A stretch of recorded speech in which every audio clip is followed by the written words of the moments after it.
It is hard to imagine what lies beneath the thick ice sheets of Antarctica, but scientists have discovered several underground lakes. First discovered by radar in 1970. It is estimated that there are about 400 lakes under 3 kilometers of ice in the studied area. Scientists believe that these lakes were formed after the separation of Antarctica from the ancient supercontinent Gondwana. The lake will not freeze due to the pressure of the weight of the ice sheet. East Lake was discovered by Russian scientists in the 1990s. It is the largest subglacial lake in Antarctica and the third largest lake in the world because it is located 3.5 kilometers below the ice. After that, scientists drilled holes deep in the ice and collected water samples from the lake. The samples showed that, although it was covered by ice 20 million years ago, the water temperature was still about 3 degrees centigrade. In 2014, scientists at Lake Whillans made a breakthrough. They discovered a diverse and active microbial ecosystem in the lake, which is located nearly 1 kilometer under the ice sheet. These incredible species have not seen fresh air or sunlight for millions of years, but they rely on methane and ammonia to thrive. On December 10, 1946, a World War II technology C-46 delivery sporting 32 Marines misplaced its manor in heavy climate close to Mount Rainier in Washington and crashed, killing all aboard. Though climate became the clean purpose of the crash, the incident not directly released a half-century of UFO conspiracies, panics, and ham-past authorities' investigations, lots of which can be nonetheless echoed with Inside the Army reviews approximately UFO circulating this month. But the early UFO craze additionally stuck the attention of the CIA, which released its personal investigations. Far from locating aliens, declassified files inform the story of the way a Soviet-obsessed CIA ultimately encouraged the legally questionable step of tracking America's personal civilian UFO watchers. The C-46 crash became a first-rate tragedy for the Marines, and a praise became provided to locate the wreckage. The following June, Idaho businessman Kenneth Arnold became flying himself in a 3-seat Col Air Model A. With time on his arms earlier than an appointment at the ground, he lingered an additional hour over Rainier to look if he may spot the misplaced aircraft. Instead, he later claimed, he noticed 9 tailless gadgets streaking south throughout the landscape.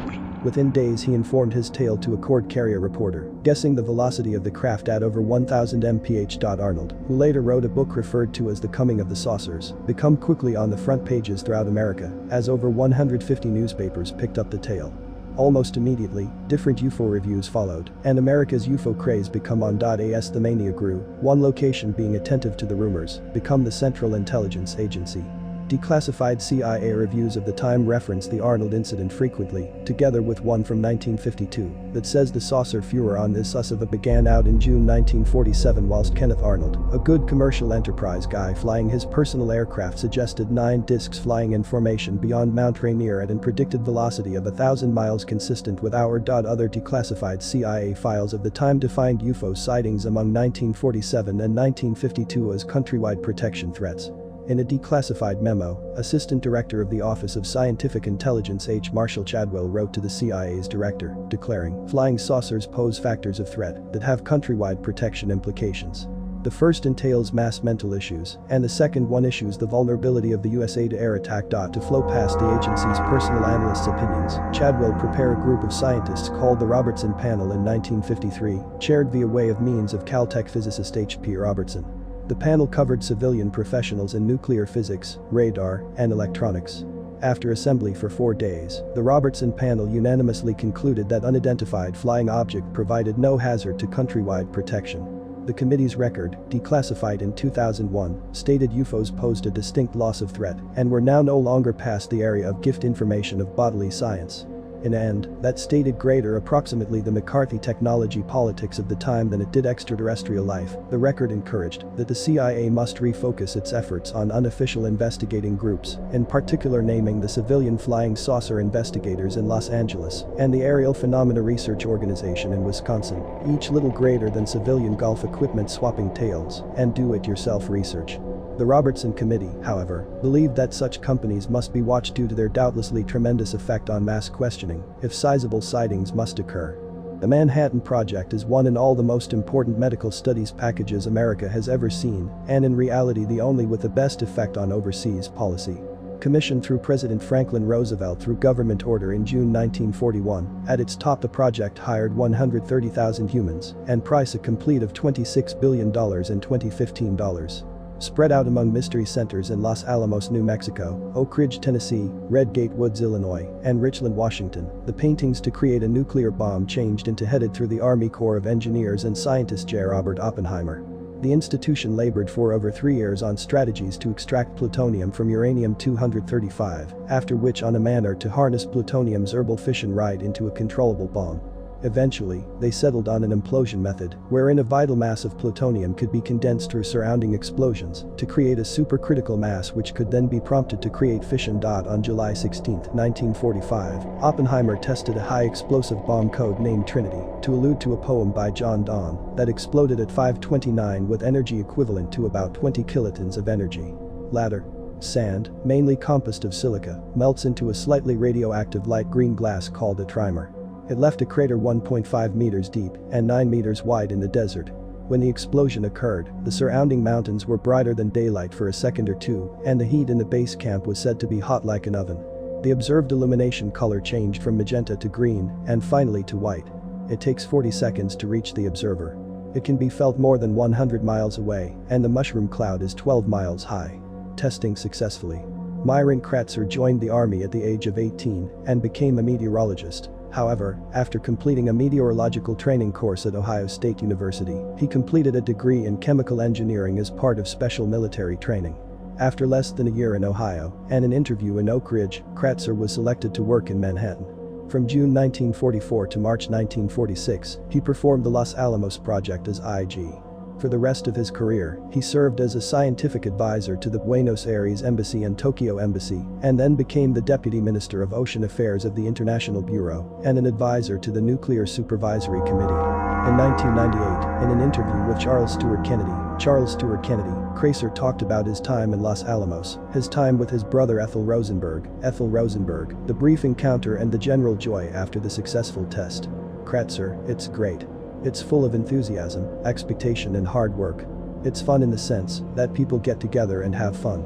It's closed, but it's not as closed as some reports say. We can go, but we cannot go home. We can go to Santa Fe, which is common on the streets of Santa Fe about 25 miles away. A logical question arises, do we know what we are doing? The answer is yes. If we don't know what it is, we cannot accomplish what we do. Perhaps you read from some reports between Oppenheimer and the military authorities that this is about the effort to obtain junior employees. He, Oppenheimer, obviously won, so I know exactly what he is doing and the purpose of this project. We are all notified within 1 week of arrival and assignment of work. This is interesting in itself because I am often told that I want to do chemical engineering. According to the management, this is not a place for chemical engineering, but they were confused and found a job. It does belong to the category of chemical engineering. He is a member of the Institute of Chemistry and Metallurgy. It is directly related to the test called Trinity. If this does not work, then the plutonium it will use will actually be all the plutonium in the world that day. At least it is priceless in the United States. No discussion about space conspiracy theories would be complete without mentioning the Roswell incident. In July 1947, rancher Mac Brazel discovered some strange debris in an area northwest of Roswell, New Mexico. Brazel couldn't identify the debris, and a nearby military base released conflicting information about the material's origin. A few local newspapers picked up the story. While people thought the incident was unusual, several years passed before the first theories about alien activity really took off. At that time, dozens of UFO enthusiasts published stories and books about the Roswell incident. The basic theory was that the debris came from an alien spacecraft and that the United States government confiscated the material for later study. According to some theories, the government transported the debris to an Air Force base in Roswell. Others say they took it to Area 51, a secret military base in Nevada, where the government tested experimental aircraft. There were stories of autopsies performed by government officials on dead aliens. Some people claimed that anyone trying to uncover the government secrets about aliens would receive a visit from a group of intimidating officials in dark suits, the so-called Men in Black. The US government repeatedly denied having any information about extraterrestrials, but many theorists dismissed the government's responses. Officially, the Air Force says that the debris found in Roswell came from a crashed surveillance balloon that was part of a top-secret project called Project Mogul, and that it has no information about alien life form source. Air Force News. Another nail in the theory's coffin came when the United States CIA acknowledged the existence of Area 51 in a document about the U-2 spy plane source, CNN. The document didn't suddenly blow the lid off of alien technology. Instead, the paper confirmed what many writers have said about the military base. It was a testing ground for top-secret military aircraft. The CIA doesn't want anyone to know the secrets files of aliens or about Area 51. Area 51 is so secured because they have UFO ships to investigate their technology, so they could have better technology ideas. There might be some more deep secrets that we might never know what projects they're doing right now. They might also have advanced technology that might shock the world.